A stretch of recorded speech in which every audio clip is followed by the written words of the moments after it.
وقال یا ایھا الناس علمنا منطق الطیر واوتینا من کل شیء ان ھذا لہو الفضل المبین۔ تو انہوں نے اعلان فرما دیا کہ اللہ نے ہمیں جو نعمت دی ہیں لوگوں، ان میں ایک کمال یہ بھی ہے کہ ہم پرندوں کی زبان بھی سمجھتے ہیں، اور یہ پرندے تو آگے بطور مثال سامنے، وہ ہر چیز کی زبان اللہ نے انہیں سمجھا دی تھی۔ دوسری جگہ قرآن مجید میں آتا ہے کہ داؤد علیہ السلام کے ساتھ پہاڑ بھی ذکر کیا کرتے تھے، اللہ اللہ کیا کرتے تھے، شجر و حجر کیا کرتے تھے۔ تو ان چیزوں کی زبانیں، ہر شے اپنی ایک زبان رکھتی ہے، اپنا ایک ضمیر رکھتی ہے، اپنی حیثیت کے مطابق اپنی سوچ رکھتی ہے، اپنی حیثیت کے مطابق اپنے اللہ کی اطاعت کرتی ہے، اپنے اللہ کا ذکر کرتی ہے۔ وَإِن مِّن شَيْءٍ إِلَّا يُسَبِّحُ بِحَمْدِهِ، کائنات میں کوئی ایسی چیز نہیں جو اللہ کا ذکر، اس کی پاکی، اس کی تسبیح نہ کرتی۔ اس کا مطلب ہے کہ کائنات کا ذرہ ذرہ جو بھی ذکر چھوڑ دے فنا ہو جاتا ہے، ان کی بقا ذکر میں۔ لیکن وہ کیسے کرتے ہیں؟ وہ اپنی حیثیت میں کرتے ہیں۔ کو پہاڑ ذکر چھوڑ دے گر جاتا ہے، دریا چھوڑ دے خشک ہو جاتا ہے، درخت چھوڑ دے تو آگ میں جل جاتا ہے۔ ہر ذرہ ارض و سما کا اللہ کی عظمت بیان کرتا ہے، اگر کوئی غافل ہو جائے تباہ ہو جاتا ہے۔ کیسے کرتے ہیں؟ اپنی زبان میں کرتے ہیں۔ اللہ کے احکام سنتے بھی ہیں، اللہ کی بارگاہ میں گزارشات پیش کرتے بھی ہیں۔ خاک و آب و باد و آتش بندان، خاک و آب و باد و آتش بندان، با منو تو مردہ با حق زندان۔ ہمارے لیے وہ بے جان ہے، اللہ کے لیے سب میں جان ہے، اور اللہ کی بات سارے سنتے بھی ہیں، اپنی گزارشات پیش بھی کرتے ہیں، اس کی حمد و ثنا بھی کرتے ہیں۔ تو انہوں نے فرمایا ہمیں تو پرندوں کی زبان بھی اللہ نے سمجھنے کی توقت عطا کر دی ہے، وَآتِينَا وَأُوتِينَا مِن كُلِّ، اور ہمیں بے شمار کمالات عطا فرمائے۔ وہ شجر و حجر کی بھی سنتے تھے، پہاڑوں درختوں سے بھی بات کرتے تھے، ہوا سے بھی بات ہوتی تھی، جنات بھی ان کے مسخر تھے۔ إِنَّ هَذَا لَهُوَ الْفَضْلُ الْمُبِينُ، اور یہ اللہ کا ایسا احسان ہے جو ساری مخلوق کو نظر آ رہا ہے۔ فضل مبین، واضح احسان ہے جو ہر مخلوق کو نظر آ رہا ہے، ذرات زمین سے لے کر شجر و حجر تک، اور پانی کے ذرات سے لے کر بادلوں ہواؤں تک، ہر شے کو نظر آ رہا ہے کہ اللہ پر ہم کا یہ احسان ہے۔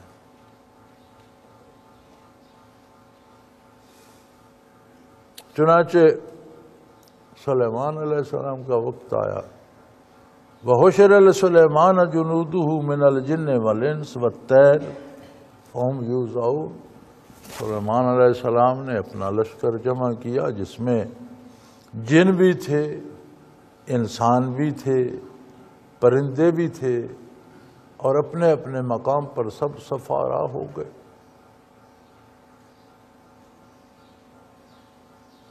ایک سمت جدھر انہیں جانا تھا، لشکر کو جمع کیا اور لے کر نکلے۔ اللہ کریم بتا رہے کہ جب میں علم دیتا ہوں تو کہاں تک بندے کی پہنچ اور رسائی ہوتی ہے اور کیا کیا عطا کرتا ہوں۔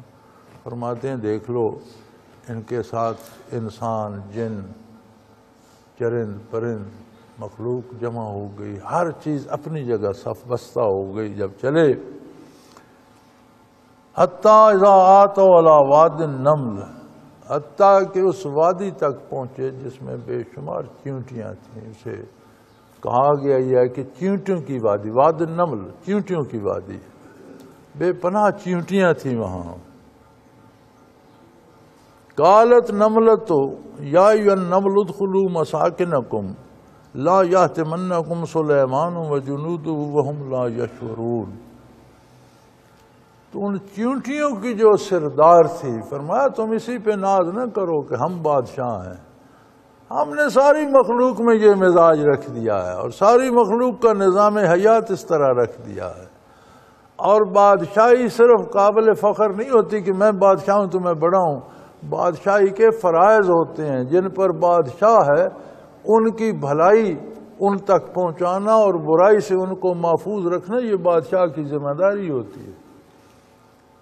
ایک آدمی صرف اپنا حساب نہیں دے گا، جتنے بندے اس سے متاثر ہیں ان سب کا حساب دے گا۔ حکمران پوری 21 کروڑ آبادی کا حساب دے گا، ایک ایک بندے کے ساتھ میدان حشر میں کھڑا ہوگا اور پوچھا جائے گا کہ تو نے اس کا حق ادا کیا تھا، اس پر حق پہنچایا تھا، اس کو ظلم سے روکا تھا۔ یہ تو یہاں ہم آنکھیں بند کر کے موجیں کر رہے ہیں، جب وقت آئے گا تو پتہ چلے گا۔ اللہ کرے کہ ہمیں اس سے پہلے سمجھ آ جائے اور ہم اپنے آپ کو اس کے مطابق بدل لیں۔ تو جب وہ آوازیں قریب آئیں فوجیوں کے چلنے کی، تو جو چونٹیوں کی سردار تھی اس نے چونٹیوں کو حکم دیا کہ اے چونٹیوں اپنے بلوں میں گھس جاؤ، ادخلوا مساکنکم، اپنے گھروں میں چلی جاؤ، لا یاتمنکم سلیمان وجنود، حضرت سلیمان علیہ السلام آ رہے ہیں اور وہ اور ان کا لشکر تمہیں مسل نہ دے، وہم لا یشعرون، اور تم تو اتنی حقیر ہو کہ پاؤں کے نیچے مسلی جاؤ گی اور انہیں احساس بھی نہیں ہوگا کہ نیچے کوئی چیز آئی ہے، انہیں تمہاری خبر بھی نہیں ہوگی اور تم تباہ ہو جاؤ گی۔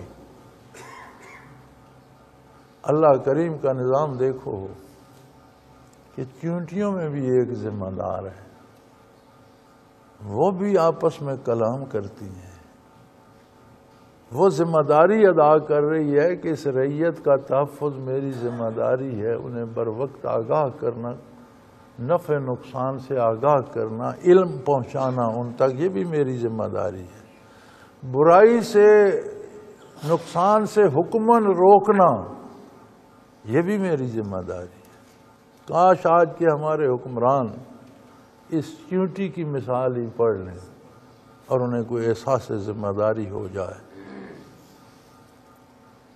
اب چونٹی نے کتنی آواز سے بات کی کہ ساری وادی چونٹی سے بھری ہوئی تھی، سب نے سن لی اور تو کسی نے سنی نہیں، کوئی آواز نہیں آئی، کسی نے ریکارڈ نہیں کی، کوئی اور پتہ نہیں ہلا، لیکن چونٹیوں تک تو آواز، چونٹیاں تو بلوں میں چلی گئی۔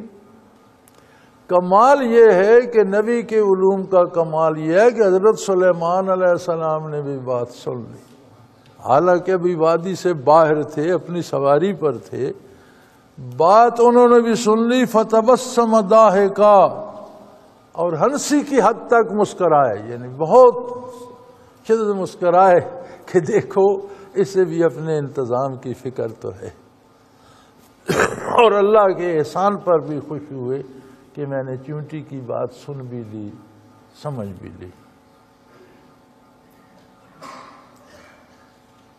کسی جگہ چونٹیاں نکل آئیں تو یہ آیہ کریمہ اول آخر درود شریف پڑھ کے طاق مرتبہ پڑھ کے پھونک دی جائے تو وہاں سے نکل جاتی، بعض دفعہ گھروں میں آ جاتی ہیں، صحن میں گھر بنا لیتی ہیں، پریشان کرتی ہیں، گوداموں میں، کچن میں آ جاتی ہیں۔ تو اگر یہ آیہ کریمہ اول آخر طاق مرتبہ درود شریف طاق مرتبہ 3 5 7 مرتبہ یہ آیہ کریمہ پڑھ کے پھونک مار دی جائے تو چھوڑ جاتی۔ یہ ایک علاج بھی ہے۔